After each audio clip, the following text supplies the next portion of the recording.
asal habis menakik gotah sama manen sawit, pergi orang tuh ke kota, habis itu orang tuh masuk ke diskotik. Tak pernah Bapak tanya, pernah saya tanya, kenapa kalian ke diskotik habis manen sawit sama panen gotah? Kami muda dulu susah. Waktu muda dulu susah, tak ada duit. Sekarang sudah tua inilah ada duit. Inilah kesempatan kami menikmati hidup. Mau nikah lagi takut sama bini. Pak salah kami begini. Oh, saya gas lah di situ ceramah. Jadi rupanya ada kejahatan orang tua. Makin diskotik, menengok diskotik, cewek-cewek cantik itu meniti air liu. Balik ke rumah menengok bini meniti air matuk. Itulah pentingnya ibu-ibu juga memakai skincare. Bukan untuk laki orang, untuk laki ibu.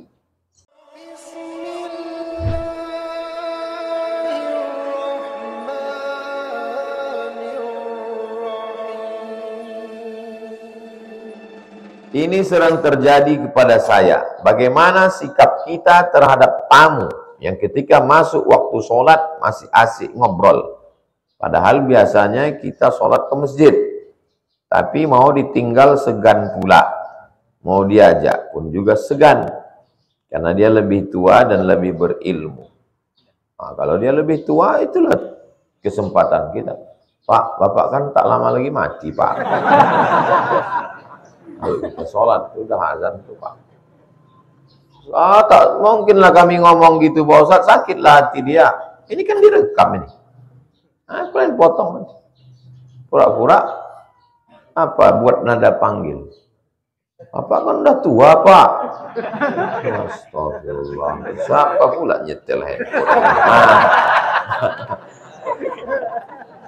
Pokoknya kalau antum khawatir disalahkan orang, salahkan aja saya. Ini ceramah Ustaz Somad. Ayyadiyallahu bika rajulan wahidan. Satu orang dapat hidayah karena engkau, khairum min humurin na'am. Lebih baik daripada kau memiliki seekor unta yang merah. Dalam riwayat lain, khairum minad dunya wa ma fiha. Lebih baik daripada dunia dan seisi. Jadi, ya omongkan aja. Cuma udah azan pula. Apalah muazzin ini azan-azan pula dia. Mengganggu kita aja. Ayo kita datangi dia. Ayo kita hamuk muazzin itu. Supaya berhenti dia azan nih. Datang ke masjid. Segera datang ke masjid. Habis itu dia merajuk pulang. Tak apa-apa. Banyak tamu lain lagi. Karena dia lebih tua dan dia lebih berilmu. Misalnya dia ustadz. Ustadz apa itu? Seharusnya dialah yang mengajak. Mungkin ustadz tua sih mengajak orang, tak pernah dia kena ajak. Nah, itulah kesempatan antum ngajak. Ustadz, sholat berjamaah ya Ustadz. Ustadz kan sering ngajak orang kan Ustadz. Mestinya Ustadz ngajak saya. Masa saya pula ngajak Ustadz? Dalam hatinya dia marah. Tapi nanti pas jam 2 malam dia berpikir, betul juga. Karena egonya, dia mendiamkan antum. Dia tersinggung. Ya tak apa-apa. Tak peduli kita sama orang. Yang penting Allah tak marah sama kita. Ini mewakili kawan Pak Ustaz. Terserahlah mau mewakili siapa. Ketika kami sudah ikut kajian Riyadhus Shalihin sama Ustaz, langsung mengikuti kajian yang lain secara online. Lalu kita menyampaikan ulang kajian tersebut di majelis. Bisakah kami mengaku sebagai murid Ustaz Abdul Somad? Atau kami mengatakan Ustaz Abdul Somad itu guru kami? Berapa kali pertemuan baru diakui murid? Apakah mesti 2 SKS, 16 tatap muka, atau yang mendengar online juga? Kalau kita dengarkan online, apakah bisa dianggap ijazah? Kata Syekh Abdul Mun'im bin Abdul Aziz Al-Ghumari, pas ditanya, dalam majelis sama mendengarkan hadis, ada orang yang mengikuti secara online. Apakah dia masuk dalam majelis sama? Kata Syekh, iya. Baru semalam dijawabnya. masuk dalam majelis sama. Bagaimana kalau dia mendengarkannya tidak? Bagaimana kalau dia mendengarkannya tak satu waktu, tapi yang didengarkannya itu yang rekaman? Maka namanya wijadah. Wijadah sama macam menemukan dalam buku. Nah, jadi tidak hanya dalilnya mana?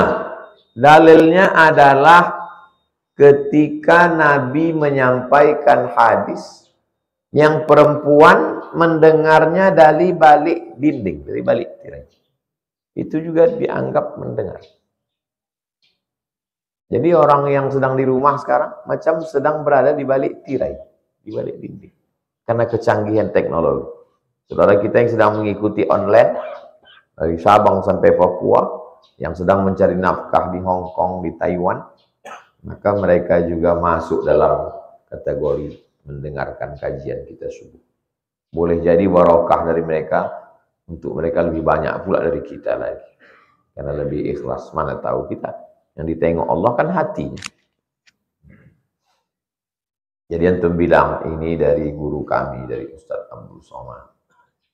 Tapi setelah antum bilang, antum murid saya, jangan lagi monceng cewek. Saya ini murid Ustaz Somad, besok antum monceng tengok, oh begitu murid Ustaz. Saya dulu mengajar. Jadi pas pagi itu masuk WA.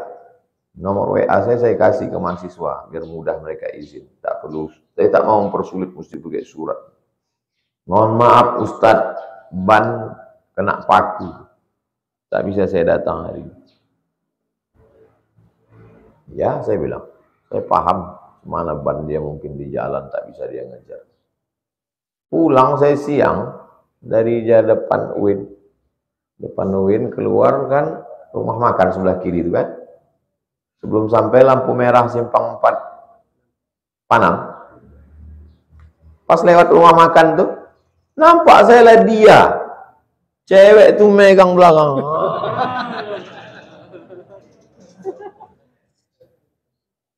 Istighfar saya, astagfirullah. Saya istighfar bukan menengok itu, istighfar pada Allah. Kenapa lah mesti Allah tunjukkan ke saya? Kalau seandainya lewat aja sikit aja, dia lebih cepat sikit atau saya terlambat sikit, kan tak nampak saya itu kan. Nampak saya.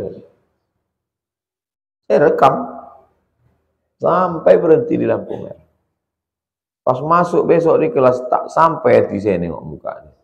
Mau menunjukkan diri, kau nih kan. Dibohonginya saya, itulah namanya dibohongi bulat-bulat itu loh. Ada mahasiswa begitu. Ingat saya mukanya, namanya tak ingat. Ketika masbuk, apakah harus rukuk sempurna bersama imam baru terhitung rakaatnya? Antum masuk ke dalam masjid, antum takbiratul ihram dulu. Jangan karena mau mengejar imam rukuk, antum langsung rukuk. Allahu Akbar, lupa takbiratul ihram. Allahu Akbar. Allahu Akbar. Dapat antum 1 kali tasbih, udah terhitung rukuk. Karena minimal tumakninah itu 1 tasbih. Allahu Akbar. Subhana rabbiyal azim. Sependek-pendek bacaan tasbih, subhana rabbiyal azim, subhana rabbiyal azim. Dapat rukuk. Tapi pas antum masuk dia sami Allah. Yang pula antum batuk biar supaya imam itu lambat. Mentang-mentang antum donatur tunggal di situ. Misal masuk.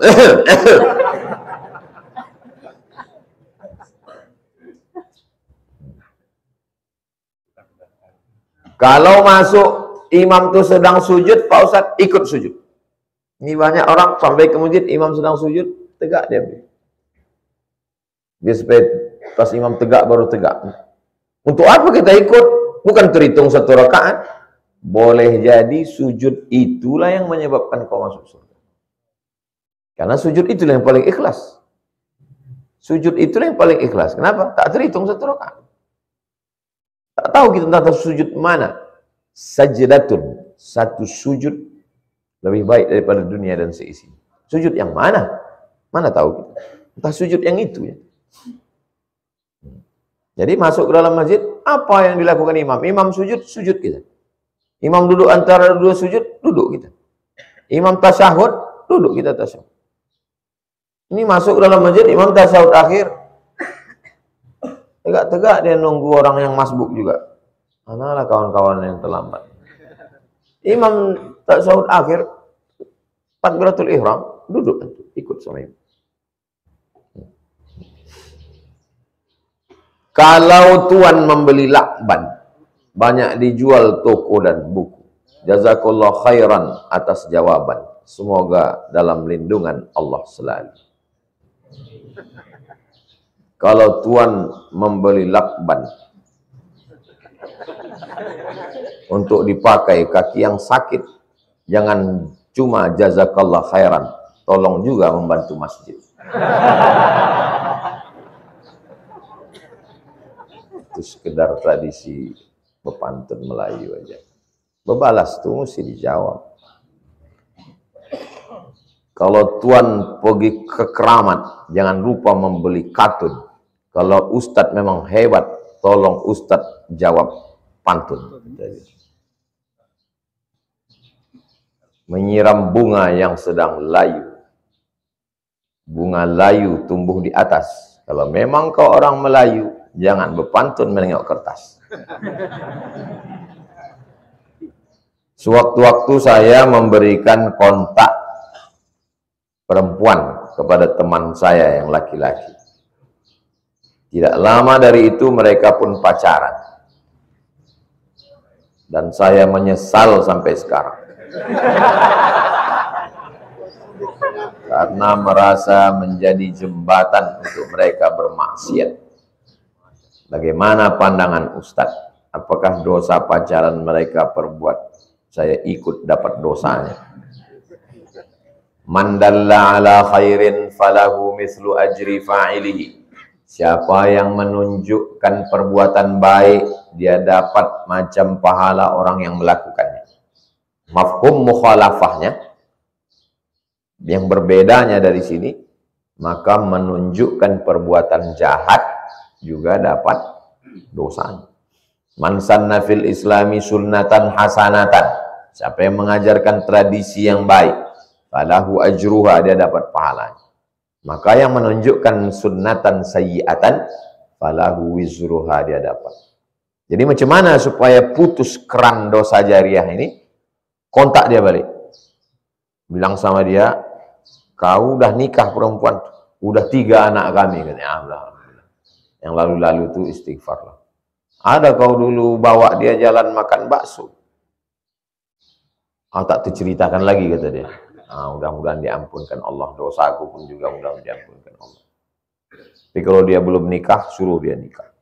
Kasih tahu sama perempuan itu. Udah berapa lama kalian pacaran? Udah 5 tahun. Sejak aku kasih nomor dulu. Tak nikah-nikah, tidak. Nasib kau macam kue roti. Dibuka, dijilat, dicelupin, nggak dimakan-makan. Rugi perempuan. Jangan mau kalian pacaran.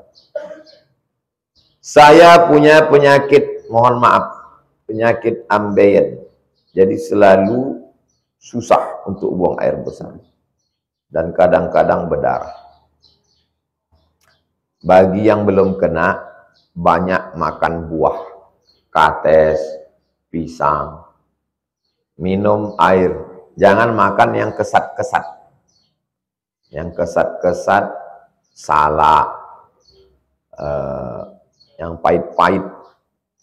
Makanya kalau kita mencret, makan yang kesat-kesat, yang pahit-pahit. Salak, pucuk jambu kelutuk, yang pahit-pahit. Berhenti dia. Jadi antum mesti seimbang makan buah. Jangan makan yang terlalu pedas-pedas. Berlebihan. Pedas itu juga tak bagus bagi saluran pencernaan. Saya ingin umroh bareng Ustaz. Dan saya sudah daftar. Insya Allah berangkat tanggal 4 Oktober bulan depan. Jadi awal Oktober itu nanti ada 2 kali Rabu saya tak masuk karena sedang umroh. Yang ingin saya tanyakan, bagaimana hukumnya pakai celana dalam yang tidak berjahit untuk antisipasi untuk saya sendiri. Pakai pampers untuk orang dewasa. Pampers itu kain yang memang dicetak. Kalaupun ada jahit-jahitannya, itu masuk dalam kategori ad-darurat tubihul mahzurat. Yang darurat membolehkan yang terlarang. Ad-daruratu tuqaddaru biqadriha. Yang darurat ada kadarnya. Kadarnya kapan? Kadarnya sampai tahallul. Habis itu nanti. Kalau dia mengalami pendarahan dan lain sebagainya, boleh dipakainya lagi. Nah, jadi ada pampers untuk orang dewasa, cari di toko-toko. Apakah kegantengan seorang laki-laki bisa menjadi fitnah bagi wanita? Sekarang bukan cuma bagi wanita, bagi laki-laki juga. Karena selera orang udah berubah sekarang. Makanya antum balik dari sini, beli kemiri, dibakar untuk menumbuhkan kumis dan janggut. Karena kalau antum tak berkumis, tak berjanggut, nanti banyak orang berselera menengok antum. Sebagaimana fitnah seorang wanita bagi laki-laki. Wa qala niswatun fil madinati imra'atul azizi turawidu fataha. Surat Yusuf.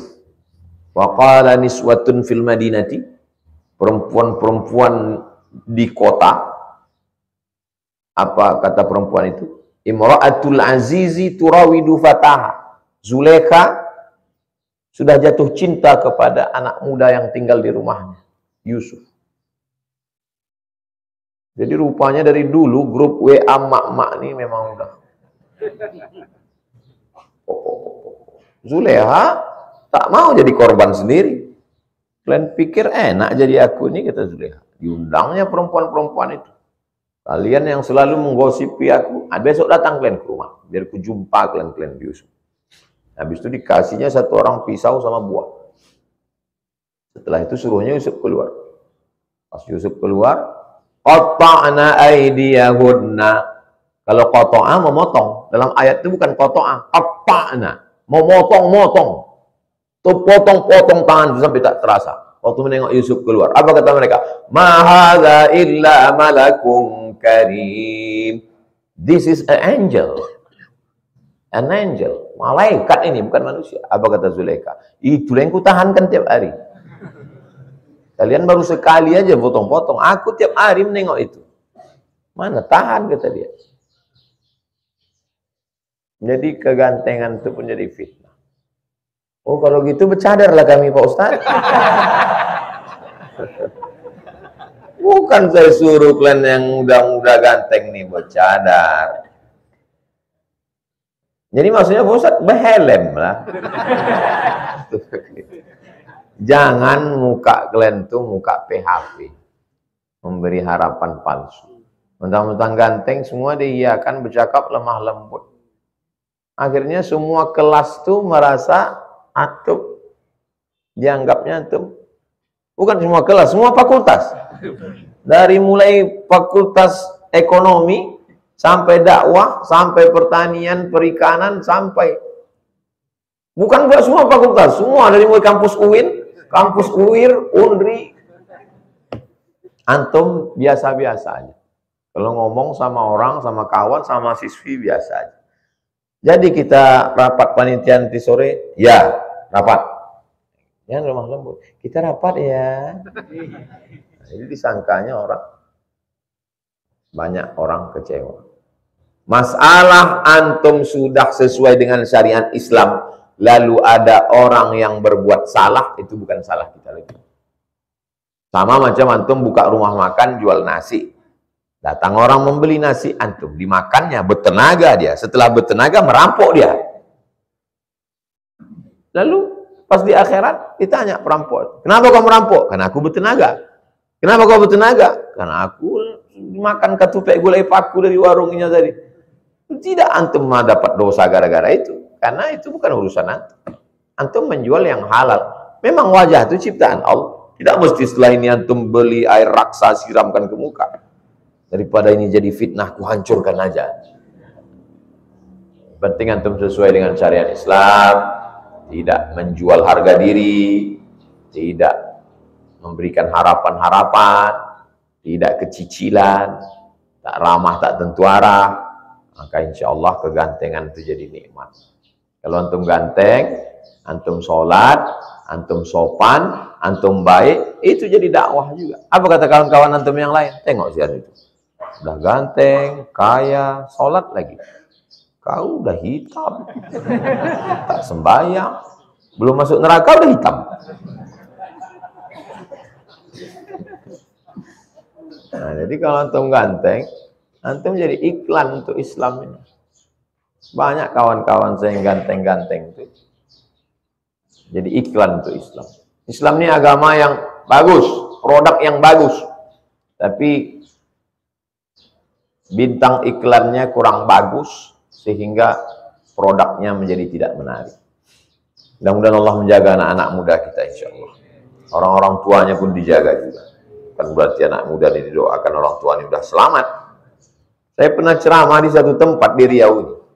Tak usahlah sebut namanya. Ustadz, tolong Ustadz ceramahkan nanti, kata Pak tokoh masyarakat, tentang kejahatan orang tua. Lain ini permintaan. Apa maksud Bapak kejahatan orang tua? Orang tua di kampung ini Pak Ustadz, asal habis menakik gotah sama manen sawit, pergi orang tua ke kota, habis itu orang tua masuk ke diskotik.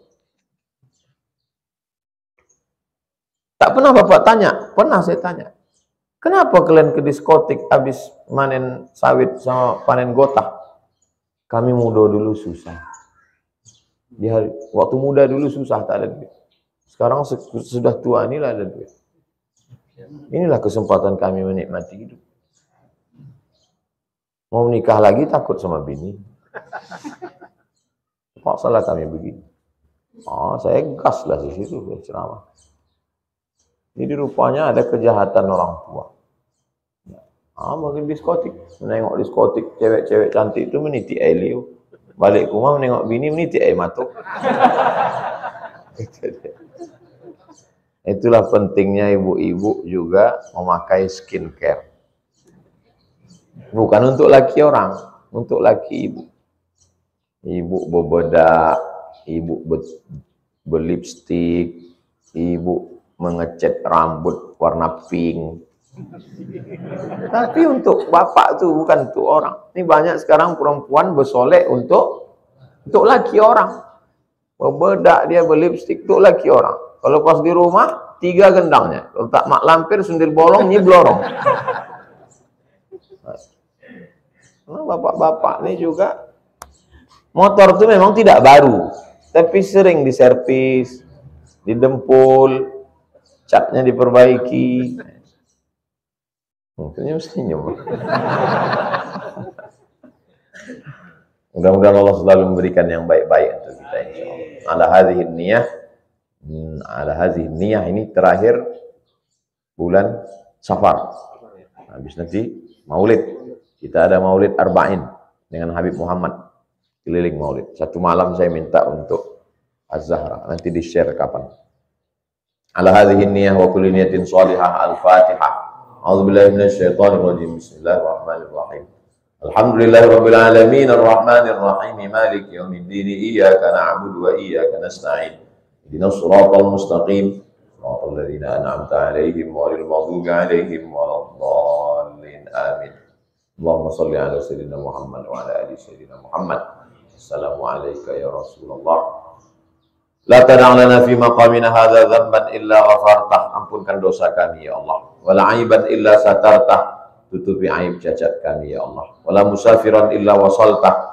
Yang musafir sampaikan ke tujuan dengan selamat. Wala maridan illa syafaitah. Yang sakit-sakit angkat penyakitnya. Wala mayyitan illa rahimtah. Yang meninggal dunia lapangkan kuburnya. Allah mansur ikhwanana. Tolong saudara-saudara kami di Pulau Rempang.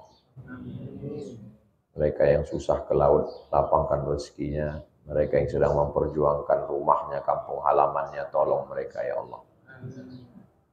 Hasbunallah wa ni'mal wakil, ni'mal maula wa ni'mal nasir, wa la hawla wa la quwwata illa billahil aliyyil azim. La hawla wa la quwwata illa billahil aliyyil azim. Nasrun minallah wa fathun qarib. Wa sallallahu ala sayyidina Muhammad wa ala alihi wa sahbihi wa sallam. Walhamdulillahi rabbil alamin. Taqabbalallahu minkum.